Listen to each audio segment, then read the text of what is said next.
Got my fake Caitlin Clark's on the triple-double. Let's go, CC, go, CC, go. Go, CC, go, CC, go. Pulling up like CC. There is a dangerous, unstoppable force sweeping across the WNBA right now. And if the rest of the league isn't paying attention, they are about to get completely overrun. The Indiana Fever just pushed their winning streak to 5 straight games, capping off an explosive 112-98 road victory over the Portland Fire. At the center of this absolute hurricane is Caitlin Clark, who put on a legendary performance that cemented her status as the most lethal floor general in basketball today. Clark logged her 4th career triple-double, delivering a jaw-dropping 26 points, 10 rebounds, and 10 assists while recording a game-high plus-minus of +23. But Clark didn't just record a triple-double.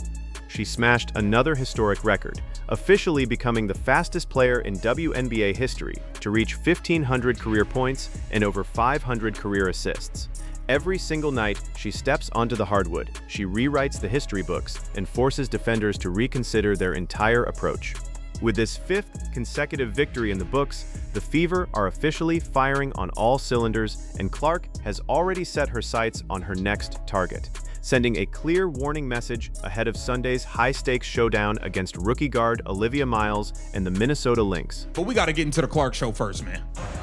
Look at it, snatch back. Baghdad, bang. And she was talking stuff that, look how deep she is, God. Look at how deep Caitlin Clark is on these shots. Baghdad. And she was talking that stuff. Caitlin Clark did whatever she wanted to do, get into the lane at will. The refs finally called some fouls. Finally, Caitlin Clark does whatever she wants to do. Sophie the blonde bomb. Right from the opening whistle, it was obvious that Iowa Caitlin Clark was back in full effect. She played with a level of swagger, aggression, and relentless confidence that left Portland's perimeter defense completely bewildered.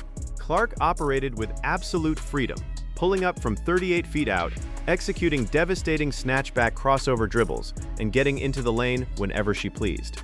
When she pulled up from deep behind the line and buried a contested 3, she didn't just run back down the floor. She stared down the defender and yelled, "You can't guard that." That raw competitive edge set the tone for Indiana's entire offense. The Fever erupted for 27 points in the first quarter, added 29 in the second, and blew the game open with a 34-point third quarter. Indiana shot a blistering 52.9% from the floor as a team, connecting on 36 of 68 field goal attempts, while dominating the charity stripe by converting 30 of 34 free throws for an 88.2% clip. What made Clark's current hot streak so scary for opposing coaches is how effortlessly efficient she has become while handling massive defensive attention.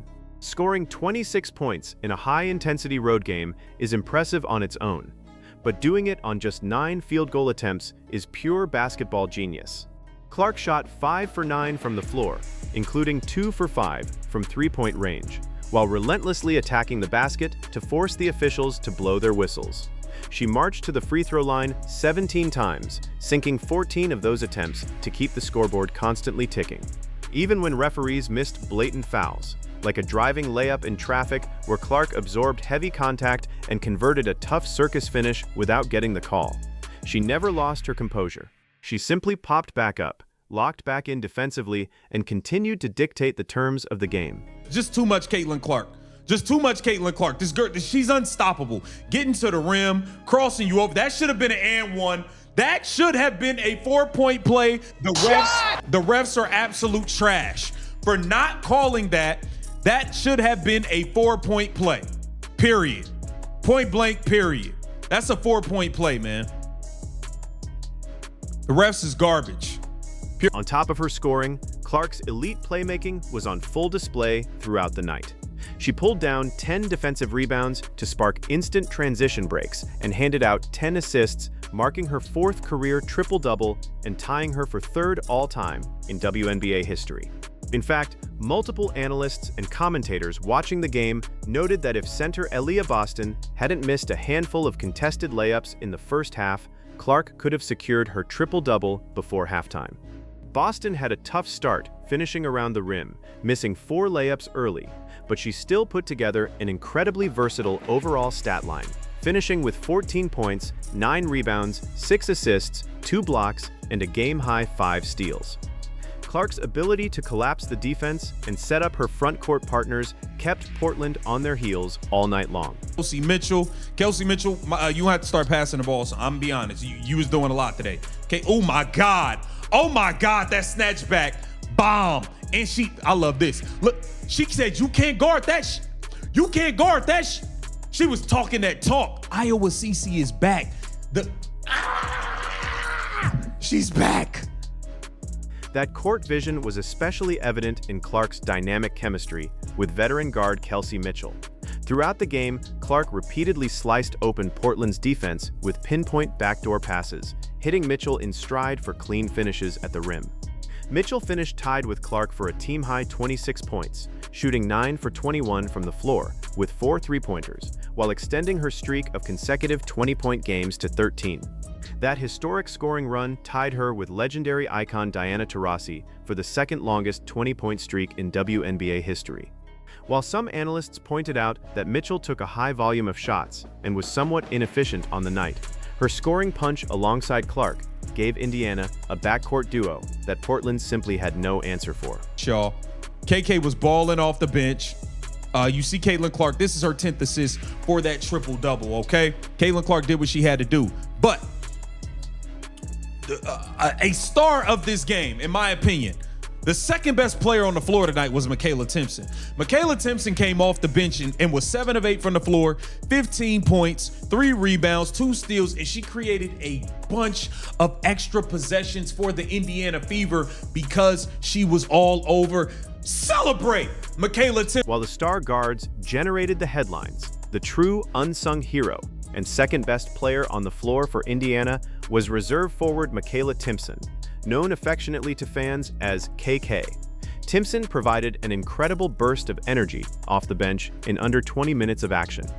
She scored 15 points and grabbed 3 rebounds while shooting an astonishing 7 for 8 from the field, an 87.5% clip, and going a perfect 1 for 1 at the line.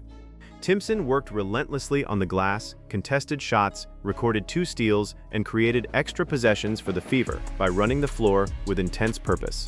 Commentators highlighted that outside of Clark herself, Timpson has quickly earned the trust of Fever fans as the most reliable finisher around the rim, constantly converting fundamental layups, even through heavy defensive contact. Indiana's bench mob didn't stop there. Sophie Cunningham, affectionately dubbed the Blonde Bomber, delivered a sensational performance despite facing heavy hostility from the Portland crowd due to her public commentary off the court. Cunningham walked into the arena unfazed, coming out with guns blazing right from the opening tip.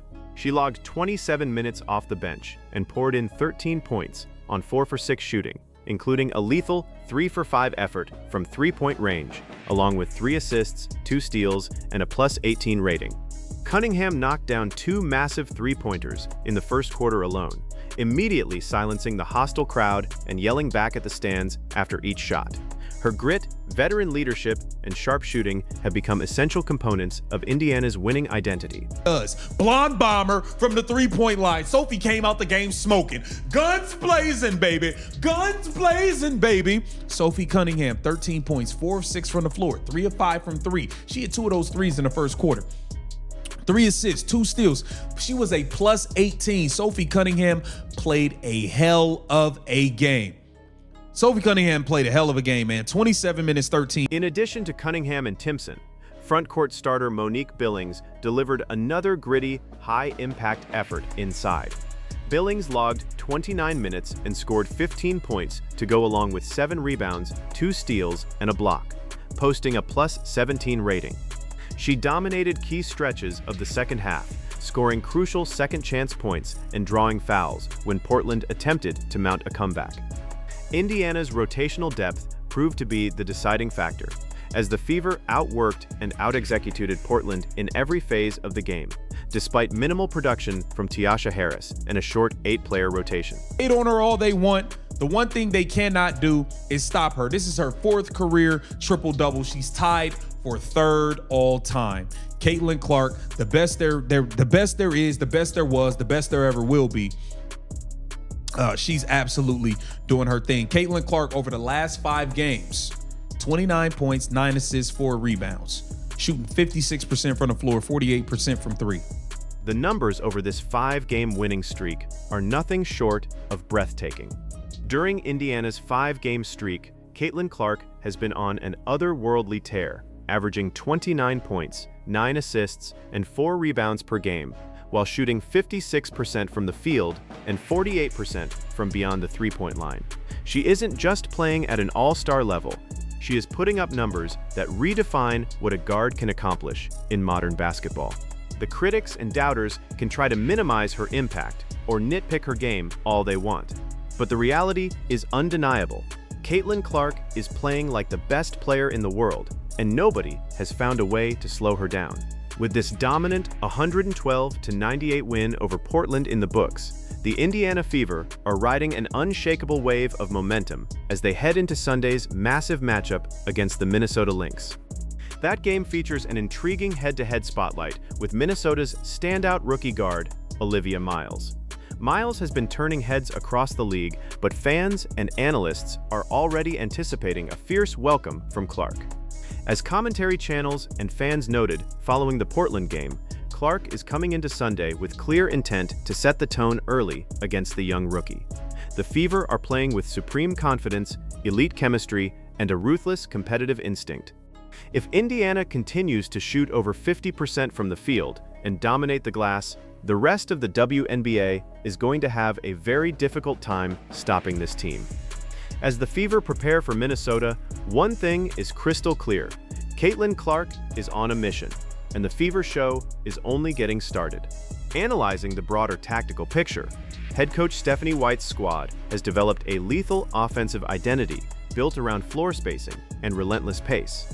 In the first quarter against Portland, Indiana set the pace early by pushing the ball immediately off defensive rebounds. Clark's ability to throw outlet passes that travel 40 feet through the air puts defenders under constant duress. When Portland tried to double-team Clark off pick-and-roll coverage, she adjusted instantaneously, slinging cross-court passes to open perimeter shooters or feeding Boston in the high post. This level of floor vision forces opposing defenses to pick their poison, double Clark and give up open threes to Cunningham and Mitchell, or single cover Clark and watch her pull up from deep or carve up the paint.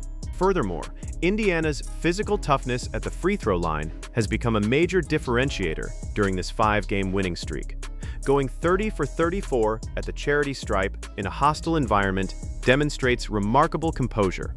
Clark herself drew 17 free throws by baiting defenders into reaching while navigating screens. When defenders tried to body her on drives, she used her strength to absorb contact, maintain balance, and finish at the rim or earn 2 shots. That foul pressure put Portland's key rotation players in early trouble, forcing their coaching staff to pull defenders out of their preferred defensive schemes. Combined with Monique Billings and Michaela Timpson battling inside for offensive rebounds and second-chance putbacks, Indiana controlled both the perimeter and the interior. Beyond the numbers, the electric energy surrounding the Indiana Fever has captured the full attention of basketball fans nationwide. Every city the Fever visit turns into a sellout spectacle, and the crowd response in Portland was proof of how polarizing and high-profile this team has become. Whether fans are cheering Clark's jaw-dropping logo threes or booing Cunningham's aggressive playstyle, the Fever feed off every decibel in the building. Instead of allowing hostile road crowds to disrupt their focus, Indiana turns that outside noise into motivation. The camaraderie on the court is undeniable, with players constantly hyping each other up after big defensive stops or transition baskets. That tight-knit team culture has transformed Indiana from a talented young core into a ruthless contender. As Indiana shifts its focus to Sunday's clash against the Minnesota Lynx, the matchup between Caitlin Clark and Olivia Miles has captured the imagination of women's basketball fans everywhere. Miles is widely regarded as one of the most talented young guards entering the league, but facing Clark in the middle of a historic hot streak is the ultimate trial by fire. Fans and analysts are eager to see how Minnesota attempts to guard Clark's deep range and pick-and-roll mastery. If Clark continues her current form, averaging nearly 30 points and 10 assists while shooting over 50%, the Fever will remain a nightmare matchup for any opponent. The momentum behind Indiana is real. The chemistry is peaking, and the message to the rest of the league is loud and clear. The Indiana Fever are coming, and they aren't slowing down for anyone.